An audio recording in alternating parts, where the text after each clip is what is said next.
संभल के करते संभल में एक बार फिर नेजा मेले को लेकर विवाद गहराता नजर आ रहा है। प्रशासन पहले तो इसकी मंजूरी नहीं दे रहा था, इसके बाद नेजा मेले की ढाल जहां लगनी थी उस गड्ढे को सीमेंट डालकर ढक दिया गया। इसके बाद अब सपा नेता खुलकर विरोध कर रहे हैं और कह रहे हैं कि योगी जी के गुड बुक में आने के लिए तमाम जो पुलिस के अधिकारी हैं ऐसी कार्रवाई कर रहे हैं। रिपोर्ट आपको दिखाते हैं।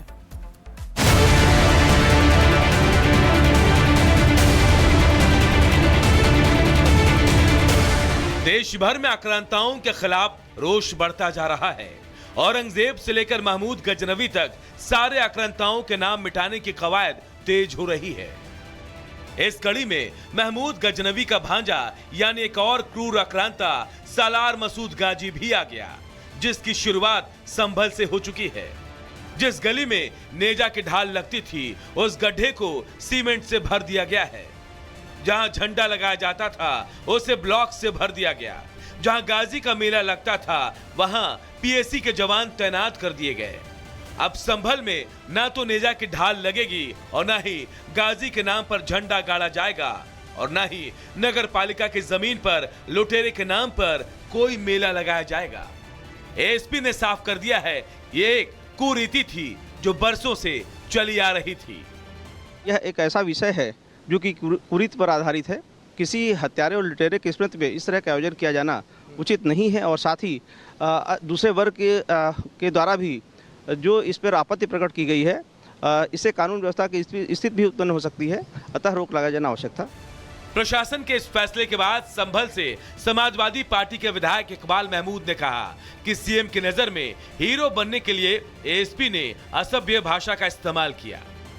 मेरे समय तो याद है कि शायद कोई होड़ चल रही है यहाँ पर सीओ और एडिशनल एसपी में कि हम मुख्यमंत्री तक पहुंच जाए। क्या हमने देखा क्या सीओ साहब पहुंच गए और उनके मुख्यमंत्री ने तारीफ कर दी। एडिशनल साहब भी सोच रहे होंगे तो मैं भी ऐसी भाषा बोलूं तो मेरी भी तारीफ मुख्यमंत्री करेंगे। तो ये होड़ करने की बातें हैं।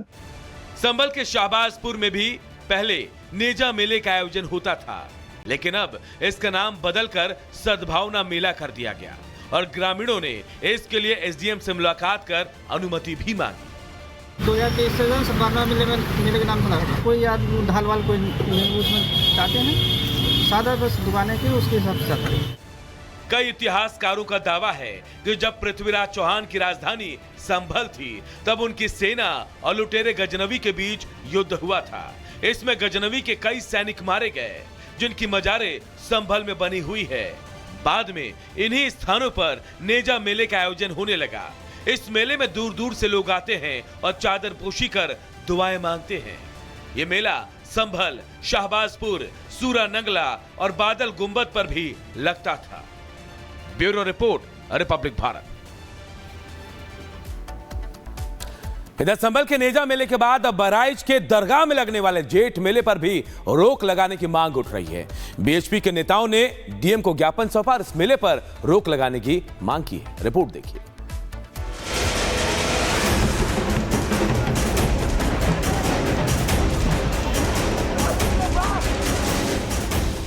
संभल के बाद क्या अब बहराइच की बारी? बहराइच में लगने वाले मेले पर क्या लगेगी रोक? सवाल इसलिए क्योंकि संभल के नेजा मेले पर लगी रोक के बाद अब बहराइच में सैयद सालार मसूद गाजी के दरगाह पर लगने वाले जेठ मेले पर रोक लगाने की मांग उठ रही है।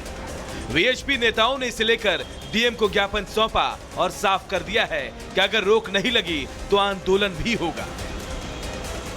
जैसे आज मैंने जिलाधिकारी महोदय को दिया है, 2 दिन के बाद मैं उनसे पूछूंगा प्रगति क्या प्रगति। अगर मुझे उत्तर नहीं मिला तो मैं न्यायालय की शरण में जाऊंगा। रोक की मांग के पीछे तर्क दिया जा रहा है कि जिसकी मजार यहां बताई जा रही है उसकी मौत कहीं और हुई, लेकिन मजार यहां बना दिया गया। जहां मेला लगता है वहां सूर्य मंदिर और कुंड होता था और मेले के जरिए इसे खत्म करने की कोशिश की जा रही है। उसको फिरोज शाह तुगलक ने बनवाया, वहाँ पे सूर्य मंदिर था। ये गजेटियर कहता है कि सूर्य मंदिर को तोड़कर वो दरगाह बनाई गई है। तो वहाँ पे हमारे हिंदू जनमानस आता है जिसके साथ चीटिंग होती है, वहाँ पर उसके साथ शारीरिक मानसिक सारे तरह के अपराध होते हैं। इसलिए उसके मेले का स्थगन के लिए मैं आया। बहराइच के जेठ मेले पर रोक लगाने की मांग के बाद अब प्रशासन को धार्मिक सद्भावना को देखते हुए तय करना है कि इस मेले पर रोक लगाई जाए या फिर नहीं। Bureau report, Republic Bharat. और अगली बड़ी खबर मुजफ्फरनगर से आ रही है, जहां पर गौकशी की खबर, माफ कीजिएगा, मुठभेड़ की खबर सामने आ रही है। गौकश और पुलिस के बीच ये मुठभेड़ हुई है। जी हां, इस मुठभेड़ में एक गौकश काला घायल हुआ है और ये गौकश काला जो है, इसके बारे में जानकारी ये मिल रही है कि ये हरिद्वार का रहने वाला है। एनकाउंटर में एक और गौकश गिरफ्तार हुआ है। दूसरे गौकश का नाम इब्राहिम बताया जा रहा है। बाइक सवार 3 गौकश से मुठभेड़ हुई थी पुलिस की। गौकशों से तमंचा, चाकू और बाइक मिली है। पुलिस मुठभेड़ में वांछित है दोनों गौकश। दे तो बड़ी खबर आपको बता रहे हैं मुजफ्फरनगर से, जहां मुठभेड़ की खबर यहां से आई और गौकशों के साथ पुलिस की मुठभेड़, और इस मुठभेड़ में गौकश काला घायल हुआ है। हरिद्वार का रहने वाला है गौकश है। तो वहीं एक दूसरा गौकश इब्राहिम है, उसे भी गिरफ्तार किया गया है।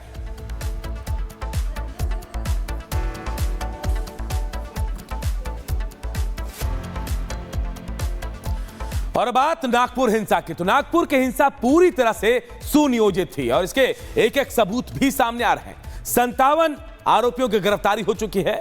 मुख्य गुनहगार भी पुलिस के शिकंजे में है। लेकिन इस बीच एक एक कर सच सामने आ रहा है कि कैसे पुलिस पर हमला हुआ, महिला पुलिस टीम के कपड़े फाड़े गए और अब आगे और सख्ती से कार्रवाई की जाएगी। रिपोर्ट देखिए।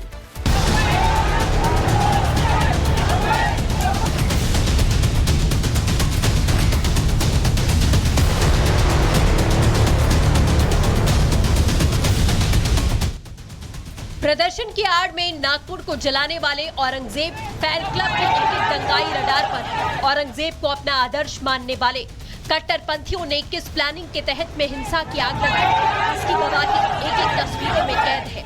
दावा किया जा रहा है कि दंगाइयों ने हिंसा की साजिश पहले से रची थी। तंत्र का पैटर्न ऐसा था मानो स्क्रिप्ट पहले से लिखी जा चुकी हो। हिंसा के समय हालात सुधारने की कोशिश में जुटी पुलिस पर पथराव किया गया। धारदार हथियार से पुलिस कर्मचारियों को लहूलुहान कर दिया गया। इतना ही नहीं, एफआईआर में उपद्रवियों की अश्लील हरकत का खुलासा हुआ। नागपुर के चिटनिस पार्क से सीए रोड की घटना है। दंगाइयों ने महिला पुलिस कर्मचारियों के साथ दुर्व्यवहार किया। अंधेरे का फायदा उठाकर दंगाइयों ने छेड़छाड़ की। कट्टरपंथियों ने महिला पुलिसकर्मी की वर्दी खींची। महिला पुलिसकर्मी को गलत तरीके से छुआ गया। महिला पुलिसकर्मी पर अश्लील टिप्पणी और इशारे किए गए। महिला पुलिस कर्मचारी ने शिकायत की। गणेशपेट पुलिस स्टेशन में उपद्रवियों के खिलाफ मामला दर्ज किया गया। जिन्होंने भी ऐसा किया, जो भी उपद्रवी थे, जिन्होंने महिलाओं के साथ ऐसी बदसलूकी की, पुलिस कर्मी के साथ ऐसी बदसलूकी की, निश्चित तौर पर फडणवीस जी की सरकार उनके विरुद्ध एक्शन लेगी। ऐसी चीजें होनी नहीं चाहिए। तो हर महिला का सम्मान करना, पुलिस कर्मियों का सम्मान करना सबका काम है। कायदा सुव्यवस्था की शांति रखिए। जो भी महिला पुलिस कर्मचारी के ऊपर अगर विनय भंग हुआ है तो बिल्कुल किसी को, जिन्होंने किया उनको नहीं छोड़ा जाए। कि पुलिस कर्मचारियों के ऊपर अगर ऐसे हाथ उठाना या फिर महिला पुलिस कर्मचारियों के ऊपर अगर ऐसे विनय भंग करने की हिम्मत किसी की होती है तो कायदा सुव्यवस्था, कायदा का धाक क्या होता है ये हम लोग बिल्कुल दिखाएंगे। महिला पुलिस कर्मचारियों से छेड़छाड़ की घटना से स्थानीय महिलाओं के मन में डर है। कट्टरपंथियों की हरकत से महिलाओं में भय है। महिला पुलिसकर्मी के द्वारा ये लिखित में दिया गया है कि उनके साथ भी बदतमीजी की गई थी। हाँ, की गई है। एक्चुअली उनको भी बचाने वाले हमारी में से कोई थे। उनको पैर को लगा, उनको पूरा बैंडेज वगैरह करने में हमारी यहाँ के लड़के उनको हेल्प कर रहे थे। अब मुझे बताइए, उनको ही हमको हेल्प करनी पड़ रही तो हमारी हेल्प